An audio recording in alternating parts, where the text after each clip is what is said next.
Welcome everybody, IAmAMusicNerd here, back with another beginner's guide video. Today's genre, I want to talk about Southern Rock. I want to recommend 5 great Southern Rock albums for those who are looking to get into the genre. I know Southern Rock has evolved through many decades and many eras, so I wanted to talk about albums that kind of capture each era of Southern Rock because it's such a vast genre. So here we go. The first album that I want to talk about is one of the greatest live rock albums of all time, at Fillmore East by the Allman Brothers Band. Came out in 1971. This was the album that broke the band into the mainstream. This came at a time where the band didn't know if it was gonna last. There was drug issues, there was infighting within the group, people weren't making money, their tour manager actually stabbed and killed a promoter. Yes, you heard that right. Their touring manager stabbed and killed a promoter. Go look it up. Despite all this, this album was conceived over 2 concerts, and it really captures the band at their creative peak, established them as one of the best live acts in the country. And there's so many great songs here. Statesboro Blues, You're Gonna Love Me. Whipping Post is one of the best Southern Rock songs of all time. I'm gonna die to whipping post. Even though it's a cover, they really make it into their own. This album did a lot for rock music,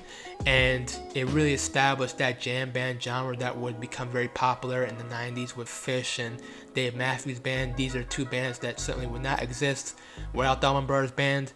And really, the band here showcased why they're such a good band. The energy, the chemistry between all these guys. It sounds like they're having a blast during this concert and making this album. It's a shame because Duane Allman, who's one of the greatest rock guitar players of all time, passed away shortly after the release of this album, so we never really got to see how far this band could have gone with all of the initial members. But regardless of that, this is always a capsule of how great the Allman Brothers Band was, and one of the most underrated rock bands in history. So definitely check it out. Next album we talk about is Tres Hombres by ZZ Top. Came out in 1973. This was also the album that kind of broke ZZ Top into the mainstream. Everybody knows that LaGrange songs, how. That type of like boogie rock, Southern Texas blues that would become very popular by Stevie Ray Vaughan and other acts like that in the 80s and 90s. But really, ZZ Top, what makes this album really good is that they take the Texas blues seriously. Like, this is a band that loves the blues, that lives by the blues, that dies by the blues, but they make it to their own. They inject it with their own attitude, their own idiosyncratic sense of humor, and I think that Billy Gibbons, just incredible guitar player, the way that he's able to kind of use that blues guitar and make it have flavor, make it pop, So Tres Hombres really was the album that established ZZ Top as one of the top Southern rock bands, and it's an album that basically they would try to recreate for the rest of their careers. I don't think they made a better album than this. So if you want to get into ZZ Top, you want to hear great Texas blues, definitely check out this album. Alright, the next album is a little different, but still Southern rock. Murmur by REM. Not only this album did a lot for Southern rock, but it did a lot for alternative rock. It basically kicked off, the whole indie rock, pop punk phenomenon that would happen in the 90s, even grunge. There is no Nirvana, Smashing Pumpkins, Green Day, Pixies without REM, without this album. And what makes it different from the other Southern rock albums that came out in this era, it wasn't based on the blues, it wasn't based on jazz or funk. It was basically taking what the 60s psychedelic bands were doing, like the Byrds and a little bit of the Beatles, a little bit of the Beach Boys as well, and just adding a Southern flavor to it. It establishes a lot of these Southern Gothic tropes that a lot of Southern bands would try to copy later on. Even though this album came out in 1983, it sounds nothing like the 80s. It's completely out of its time. It's soulful in a way where, you can connect to it. It's very nostalgic, it's very ethereal, it's dark, it's haunting, but there's also something playful and innocent about it. And although REM will go on to have tremendous success in the late 80s and 90s, will make better albums, this is the album that really started it all. Bands to this day are still trying to copy the form of this album. Radio Free Europe is one of the band's most well-known songs, and every time I listen to it, it's like, how the hell did they make this song? Like, it sounds like nothing I ever heard before. And yeah, this is an incredible album.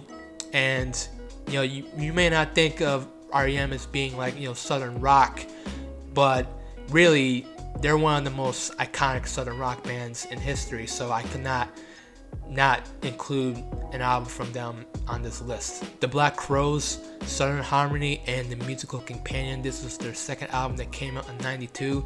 Very successful for them.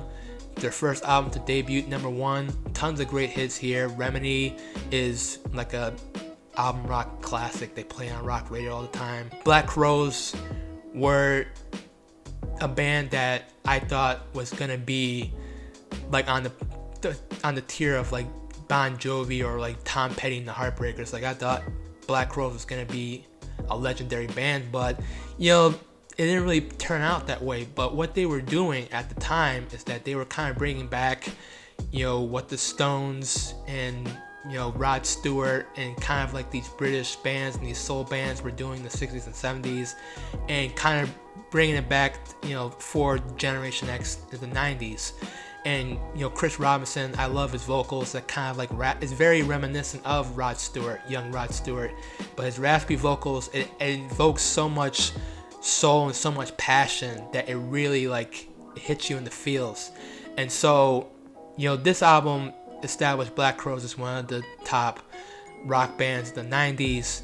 And yeah, it's really the band at their peak. It definitely, if you're looking for just good old southern rock, just rock that you can hang out with your friends, and if you're with your significant other and you just are just trying to have a good time, this is one of those albums that you can just put in the background and it just makes you feel good.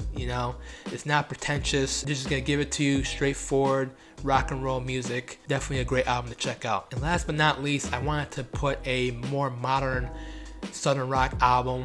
One of my favorite rock bands currently, Alabama Shakes, Boys and Girls. This was their first album that came out. Although Sound and Color would be Alabama Shakes' most popular album, Boys and Girls to me is when I got hooked on this band, and it really was kind of in the midst of that retro Southern soul revivalism that was going on at the time.